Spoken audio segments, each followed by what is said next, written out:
Baik, mari kita lanjutkan kajian kita masih di dalam kitab Sulamul Futuhat Bil Aurat wal Atiyah was Sholawat, karya dari Romo Yai Abdul Hanan Maksum, Kewakian Kediri, menginjak di juz yang ketiga.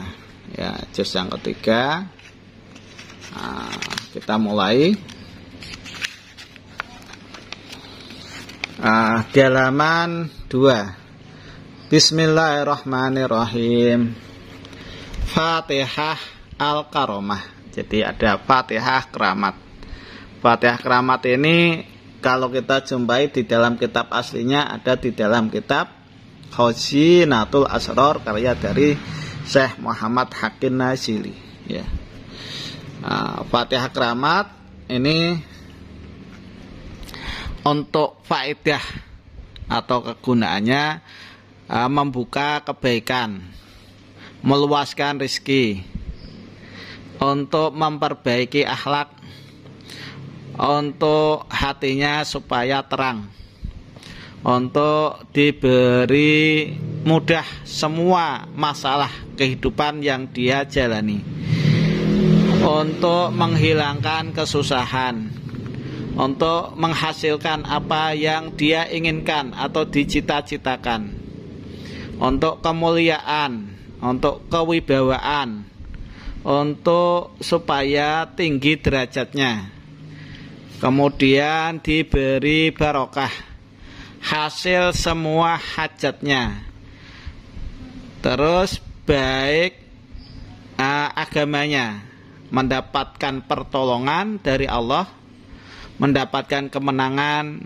merasa aman, kemudian ditaati semua makhluk, diberi pengasihan atau diwelasi, ya, kemudian diasihi, jadi semua makhluk akan welas asih, kemudian dicukupi, dijaga dirinya, hartanya, kemudian tambah-tambah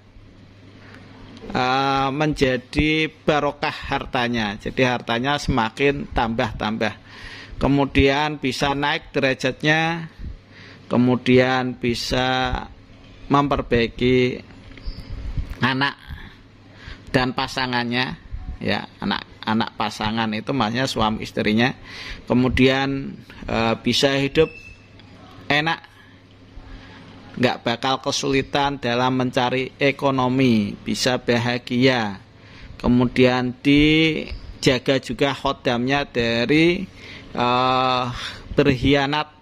Nah, banyak sekali yang kita jumpai kalau artis itu punya pembantunya itu pada khianat, menggelapkan uang. Nah, ini dijaga khodamnya atau pembantunya dari khianat, kemudian dijaga anaknya dari kesialan atau dari kecelakaan, kemudian bisa mengerti ilmu yang sangat kecil atau sangat lembut, ilmu yang berkaitan dengan ilmu hikmah, bisa paham dengan tahqiq, dengan kenyataan, dan diberi ilmu hikmah dan faedah-faedah lainnya yang banyak sekali tidak dijelaskan. Karena memang ketika saya mengamalkan Fatihah Keramat ini, banyak sekali keramat yang saya jumpai, terutama masalah ekonomi. Jadi ekonomi saya alhamdulillah lancar karena mengamalkan amalan ini. Bisa Anda uji materikan dan Anda praktekkan, ya, dengan keyakinan tentunya. Kalau Anda nggak yakin, ya hasilnya tidak akan maksimal. Yang pasti kalau Anda mengamalkan amalan ini menggunakan Fatihah Keramat dan yakin, Anda akan panen hasilnya. Panen hasilnya itu ya kadang di situ melalui proses, tidak instan, ya. Ada yang juga memang dikasih Allah kelebihan, jadi prosesnya itu sangat cepat, instan. berdoa seketika itu diijabah, dan itu mungkin makomnya para wali. Kalau kita pastinya orang yang suka nanam pasti akan panen. Panen itu kalau palawija, kalau padi dan seterusnya ya, padi, singkong itu minimal 3,5 bulan baru panen. Jadi Anda ngamalin amalan ini ya harusnya istiqomah dan tunggu hasilnya itu minimal 3,5 bulan. Ada juga ketika kita nanem itu 5 tahun 10 tahun itu baru berbuah ya. Jadi kayak nanam kelapa, nanam rambutan itu biasanya 5-10 tahun baru panen. Nah ini dalam menghasilkan sesuatu itu ternyata butuh proses, tidak bim salabim instan Anda langsung wirid, langsung mendapatkan apa yang Anda inginkan. Jadi semuanya melalui proses, melalui ketekunan, melalui keyakinan dan keistiqomahan. Baik, kembali lagi kepada pembahasan kaifiyah atau tata cara mengamalkan. Jadi tata cara mengamalkannya ini Anda baca Fatihah setiap habis sholat subuh sebanyak 30 kali. Jadi saya ulangi, Fatihah dibaca setiap habis sholat subuh sebanyak 30 kali. Kemudian Fatihah dibaca setiap habis sholat duhur sebanyak 25 kali. Fatihah dibaca setiap habis sholat asar sebanyak 30 kali. Fatihah dibaca setiap habis maghrib sebanyak 15 kali. Fatihah dibaca habis isya sebanyak 10 kali. Itu Anda rutinkan ya. Saya ulangi, pembacaan Fatihahnya setiap habis sholat subuh 30 kali. Nanti sholat duhur dikurangi 5 jadi 25 kali. Sholat asar dikurangi 5 lagi jadi 20 kali.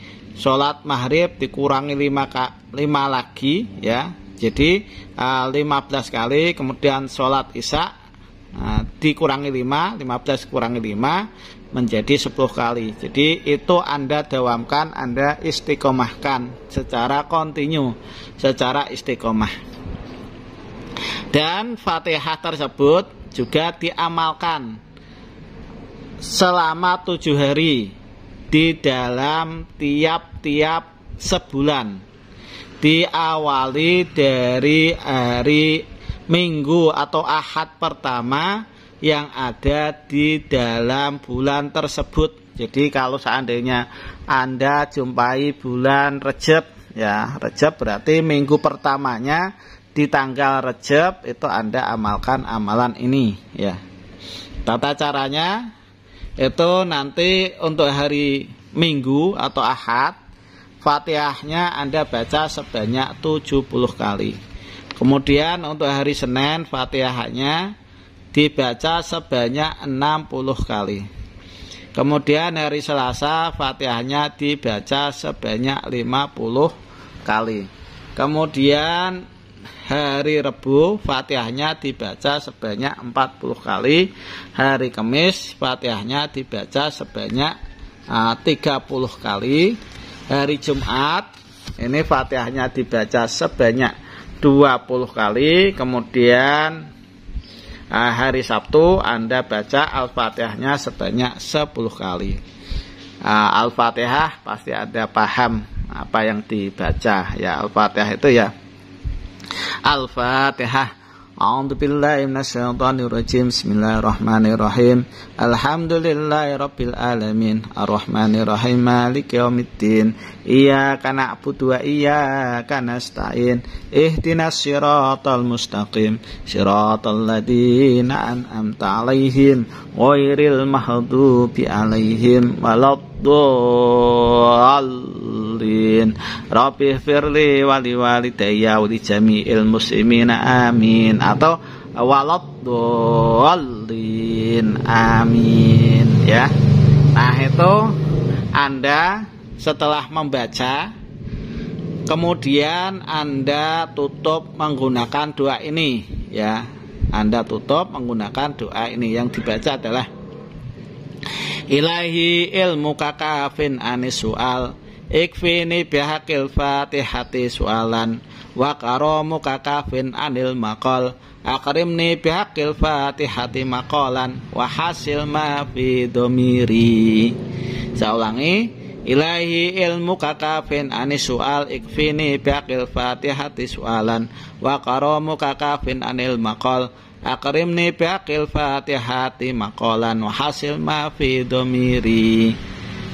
Saya ulangi lagi, ilahi ilmu kakafin anis sual ikfini bihaqil fatihah sualan wa karamuka kafin anil maqal akrimni bihaqil fatihah maqalan wasil ma fi dhamiri. Jadi itu dibaca sebanyak 3 kali. Membacanya boleh wasol fatihati atau di situ menggunakan waqaf boleh. Kalau wasol ya berarti ilahi ilmu kakafin anis sual ikfini bihaqil fatihati sualan wa karamuka kafin anil maqal akrimni bihaqil fatihati maqalan wa hasil ma fi dhamiri. Itu kalau wasol. Kalau Anda waqaf diputus berarti ilahi ilmu kakafin anis sual ikfini bihaqil fatihah sualan wa karamuka kafin anil maqal akrimni bihaqil fatihah maqalan wasil ma fi dhamiri. Nah, itu yang Anda baca ya, ditutup menggunakan doa tersebut. Jadi ilahi ilmu kakafin anis sual, wahai Tuhan engkau, sesungguhnya ilmu engkau itu sudah cukup daripada saya harus mengutarakan permintaan. Maksudnya saya itu nggak usah minta juga, engkau tahu apa yang saya butuhkan. Ikfini bihaqil fatihah sualan, maka cukupkanlah saya dengan hak-haknya al-fatihah pada suatu permintaan. Permintaan apa saja itu Anda cukupkan. Wa karamuka kafin anil maqal, dan kelumaan kedermawanan engkau itu sudah mencukupi saya dari saya kok harus mengucapkan itu ya. Terus akrimni bihaqil fatihah, muliakanlah saya dengan menggunakan hak-haknya al-fatihah maqalan, daripada harus mengucap, maksudnya harus sambat-sambat minta kepada engkau ya Allah. Wahasil ma fi dhamiri, dan hasilkan apa yang ada di dalam hati saya ini. Nah, hati Anda tujuannya apa? Apakah ingin keluasan rezeki, ingin jodoh, ingin apa saja? Nah, itu Anda utarakan ya. Demikian yang bisa saya sampaikan. Mudah-mudahan apa yang saya sampaikan bisa bermanfaat bagi Anda sekalian. Kurang lebihnya mohon maaf. Khairul kalam. Assalamualaikum warahmatullahi wabarakatuh.